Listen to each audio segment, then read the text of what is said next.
What up, guys? I'm sure that, like me, you guys at times ponder upon where we humans actually come from. Well, today, I bring you guys just a video discussing this. Did angel gods from Nibiru create us humans? Let's find out. An in-depth study of humanity's Anunnaki origins and the Anunnaki battle for an intelligent versus enslaved humanity explains the genetic engineering of humanity by Anunnaki scientist Ninma. It shows how the concepts of sin and the inferiority of women arose from Enlil's will to keep humanity underdeveloped, which clashed with Enki and Ninma's plan to make us equal in intelligence. This study reveals how humanity's long history of conflict was shaped by the battle between Enki and his brother Enlil. Further developing the revolutionary work of Zecharia Sitchin, Chris Hardy shows that the gods of ancient myth, visitors from the planet Nibiru, created us using their divine DNA.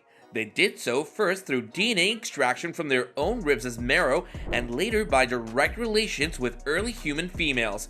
Drawing upon multiple sacred texts, Hardy details the genetic engineering of humanity by Anunnaki scientist Ninma with the help of Enki and Hermes. She reveals how Ninma's first female human creation, Tiamat, or Eve, contained more alien DNA than the earlier male one, Adamu, and how the biblical Noah represents the perfection of her work.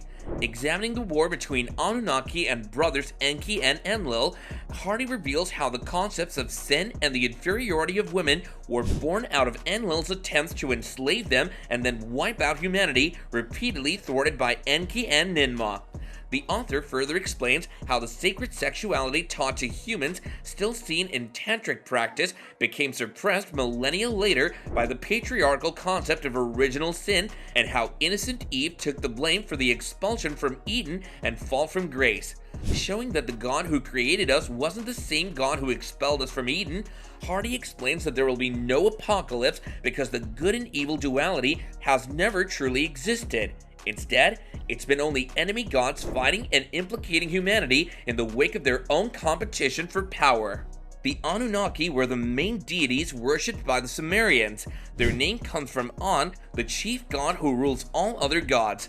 They were celestial deities, and according to Babylonian myths, there were 300 Anunnaki guardians of the heavens and 300 Anunnaki guardians of the underworld. According to ancient texts, 445,000 years ago, the god creators came to Earth. At that time, there were only untamed animals and a very ancient, primitive version of the first people. Anunnaki also translates into those who came from heaven to Earth. They lived on the distant planet Nibiru, which orbits our solar system for a period of 3,600 years. They describe it as a place many times the diameter of the planet Earth, full of iron oxide, which makes it mostly red in color. Nibiru is a gas giant plasma and was once like Earth, green and beautiful, but the irrational activity of its inhabitants gradually transformed it into a burning sphere.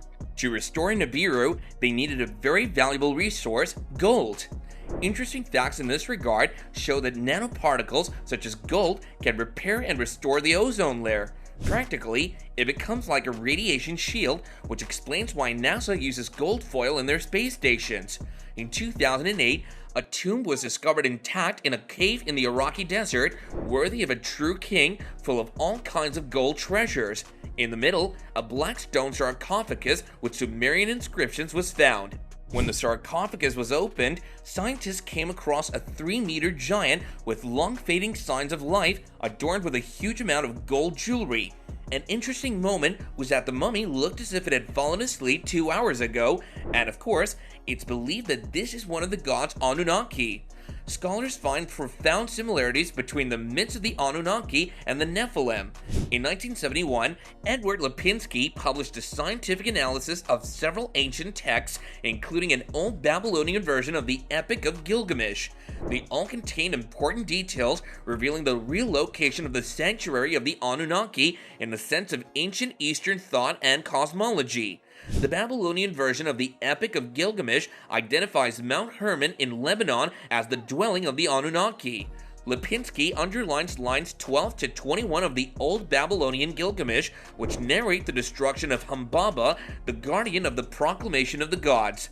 After that, Gilgamesh and his companion Enkidu penetrated the forest and opened the secret sanctuary and abode of the Anunnaki. In later mythologies, there are often different locations for the Anunnaki home. Lipinski explains that the oldest texts of Mesopotamia and the Near Eastern Canaan point to the cedar forest in Mount Hermon. Well, you guys, this was another conspiracy about where we humans actually came from.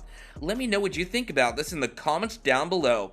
In the meantime, please like and subscribe, and until next time, bye for now.